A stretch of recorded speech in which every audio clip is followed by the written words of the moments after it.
it is impossible to defend the sale of any weapons to the Saudi regime at any point, but particularly at this moment in history. Even if I might not like some elements of it, it seems to me a very creative campaign.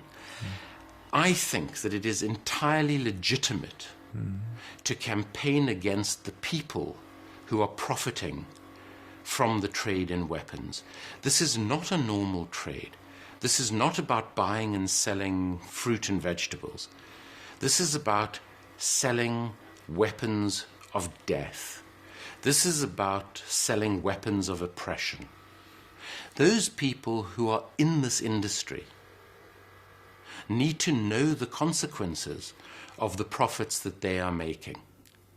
There is a military historian, very famous in the United Kingdom, Sir Max Hastings, who in a review of my book said that the executives of the weapons makers should not be able to sleep at night.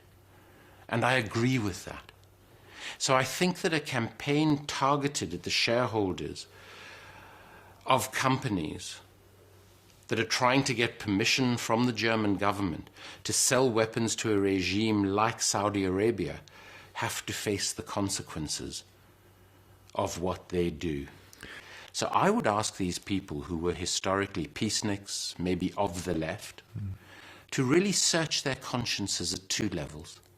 To ask themselves, one, whether this is the sort of industry they want to be involved in, and two, whether they are prepared to condone the selling of these highly sophisticated weapons to a human rights abusing regime like Saudi Arabia.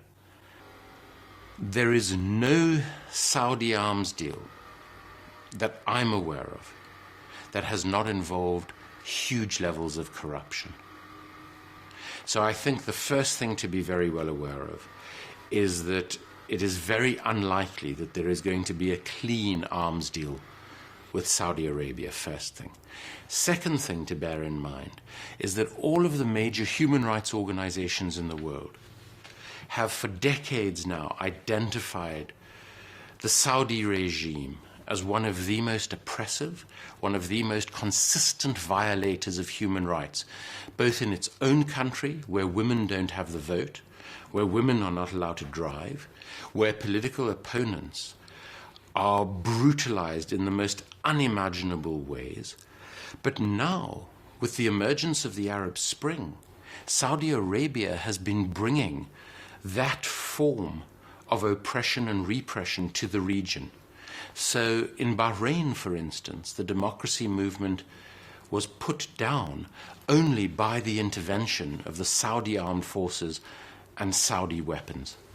To do this now, especially the sale of a tank that is designed for urban warfare, when the democracy uprisings take place in urban contexts, would be, I believe, the most immoral export of weapons possible today, in addition to which it would, to my mind, be in complete contravention of the common position of arms exports of the European Union.